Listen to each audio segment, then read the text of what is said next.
안녕하세요. 지금부터 수학고 2학년 간담회 시작하도록 하겠습니다. 자, 앞부분인 인사말이니까요. 가볍게 읽어주시면 되겠습니다. 자, 저희 수학고 2학년 수업은 크게 두 부분으로 구성이 되는데요. 먼저 이제 정진권 선생님이 수업하시는 부분하고요. 그 다음에 유선재 선생님하고 그 다음에 제가 들어가는 수업으로 구성이 됩니다. 그 다음에 제가 원장인데 저를 잘 모르시는 어머님들도 계셔서 간단하게 소개해드리면 저는 이제 주로 대치에서 수업을 하고 있고요. 그 다음에 추가적으로 노량진 메가에서도 재정반 수업을 하고 있습니다. 자, 바로 수학고 중간고사 얘기부터 할 건데요. 자, 일단 먼저 말씀을 드릴 건 중간고사 끝나고 전화를 먼저 드리는 게 맞는데 그 전화보다는 가능하면 얼굴을 뵙고 말씀드리는 게 맞다고 생각을 했어요. 근데 이제 얼굴을 뵙고 말씀드리려다 보니까 시간을 확보하는 게 순서라 이제 그러다 보니까 수업을 좀 빼려고 해서 수업을 좀 빼다 보니까 좀 시간이 좀 늦어진 점 양해 부탁드립니다. 자, 수학고 중간고사 이제 아버님 어머님 들어보셨겠지만 기본적으로 시험 범위가 상당히 많았습니다. 그래서 시험 범위가 상당히 많았고요. 대신에 난이도가 낮았다. 쉽게 얘기하면 시험이 쉬웠다고 얘기할 수 있겠죠. 그래서 문항 개수도 27문제였어요. 시험 범위가 많았다. 그런데 문제 개수가 많지 않았다. 그래서 시험이 쉬웠다. 이렇게 간단하게 얘기할 수 있을 건데요. 자, 다음 페이지 한번 보시면 요게 시험 범위입니다. 그래서 결과적으로 교과서에 있는 분량이 요 정도고요. 그 다음에 나머지 수능 특강 요거는 이제 부교재로 설정이 된 건데 학생들이 자체적으로 공부를 했었어야 되는 분량입니다. 그래서 결과적으로 시험 범위가 상당히 많았죠. 근데 이렇게 엄청나게 많은 시험 범위가 이제 출제가 됐는데 문제는 이제 이런 것들이 시험에 출제가 돼서 점수가 잘 나오면 좋지만 점수가 잘 안 나왔으면 이런 것들 이제 보완해서 이제 다음 시험으로 들어가면 참 좋을 텐데 문제는 이런 것들을 보완할 수 있는 시간이 없다는 데 있습니다. 일반적으로 저희 내신이라고 하는 건 중간고사 끝나고 이제 기말로 가는 시점도 그렇게 여유가 없을 뿐더러 내용도 많이 바뀌잖아요. 그러니까 결과적으로 내용에 대한 보완은 생각보다 쉽지 않습니다. 자, 그리고 나서 이제 기말로 가게 되면 여기 보시는 바대로 기말에도 교과서 범위가 이렇게 있고요. 수능 특강, 부교재 범위가 이렇게 있는데 범위가 총 24개로 구성이 되어 있어요. 그래서 여기에서는 학교에서 이렇게 그래서 학교에서 총 하나, 둘, 셋, 넷, 다섯, 6개 작품을 수업을 하고요. 그 다음에 나머지 16개죠? 16개 작품은 학생들에게 자습용으로 내주고 총 22개 작품이 시험 범위로 출제가 될 겁니다. 그리고 시험에 나오는 문항수는 당연히 27개가 되고 그러니까 중간고사 때 원하는 점수를 맞지 못한 학생들은 분명히 보완을 해서 기말고사 때 좋은 점수를 내면 좋겠는데 시험 범위가 또 이렇게 많아지니 보완을 할 여유가 없고 또 시험 범위도 생각보다 빨리 나온 편이 아니죠.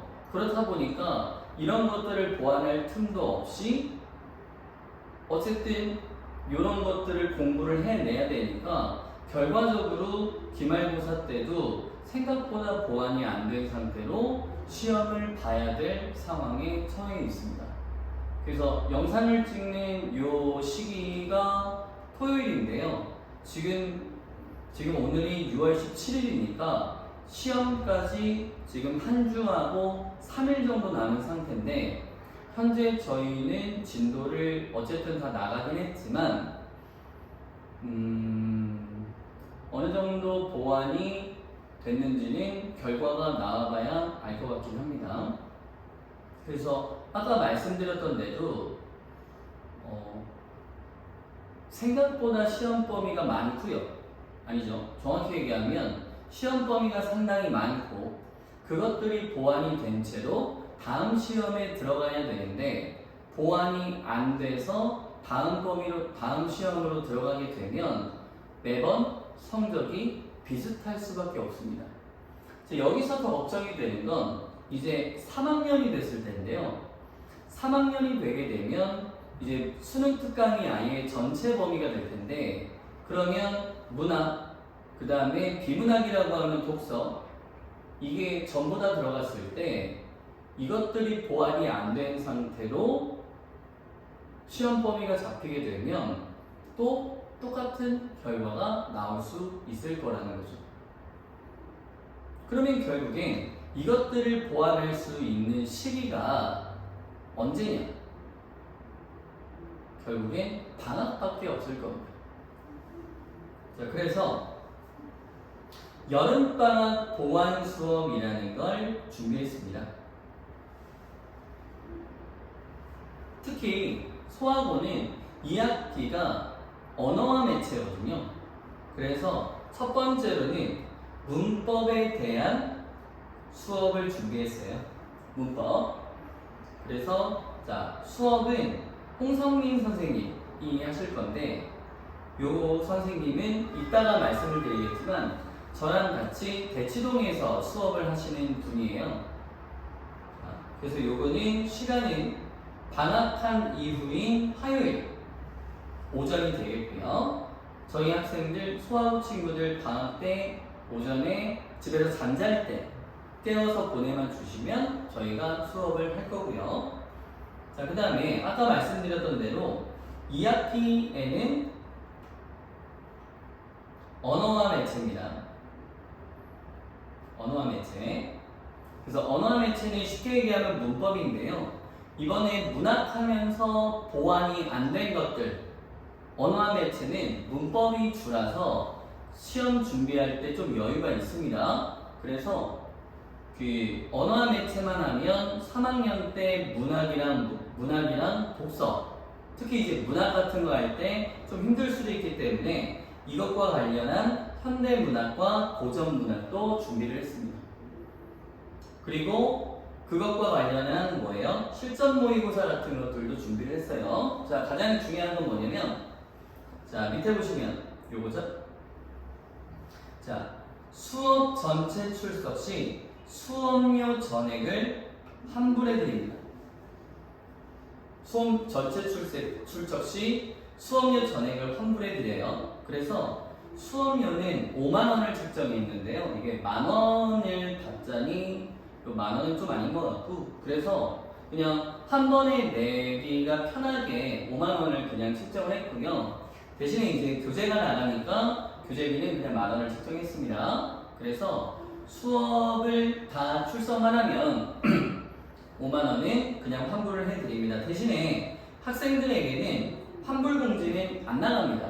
왜냐면 무료라고 하면 학생들이 안 올 수 있기 때문에 학생들에게는 환불 공지는 절대 안 나가고, 다만 환불하는 시점에서는 나갈 수는 있겠죠. 그래서 학생들에게 이제 안내가 나가는 시점은 요 보완 수업이 종료되는 시점에 받아가라 라는 얘기는 나갈 수 있습니다. 그래서 이 수업은 최소 1개 이상 신청합니다. 그래서 재원생 대상으로만 신청이 가능한 수업이고요. 그리고 만약에 일정이 안 돼서 나는 수업 신청이 불가능해요 라는 학생은 저희가 시험 보는 주, 다다음 주가 될 건데요.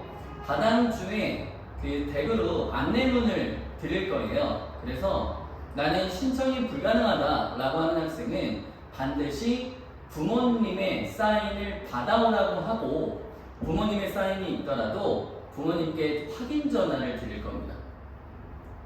자, 그래서 반드시 최소 1개 이상 신청해야 하고요. 2개 이상도 신청이 가능합니다. 그래서 이 수업은, 자, 일정을 보면 아시겠지만 소하고 방학 일정에 맞게끔 짜는 거예요.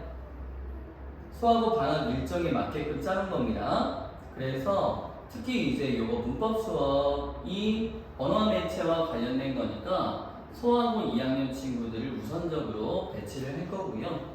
그래서 요 관련된 수업 계획도 구체적으로 가정으로 안내문을 통해서 안내를 해드리도록 하겠습니다. 자, 그래서 아까 말씀드렸던 홍성민 선생님에 대한 간략하게 소개를 해드리면, 요 분이 이제 그 서울대 출신이시고요. 서울대 나오셨고요. 현재 저랑 같이 이제 대치동에서 근무하고 계시는 분이세요. 자, 참고하시면 되겠습니다. 자, 그래서 저희가 향후에는 그 기말고사 끝나고 7월 첫째 주 주말 정도에 기말고사 간담회를 진행할 예정입니다.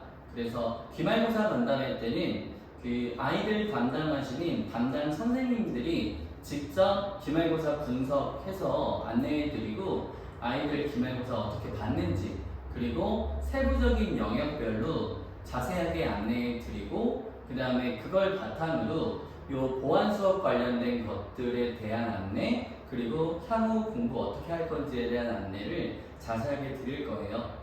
그래서 기말고사 잘 보고 그 다음에 그 간담회 때 다시 인사드리도록 하겠습니다. 간담회 이상 마치도록 하겠습니다. 감사합니다.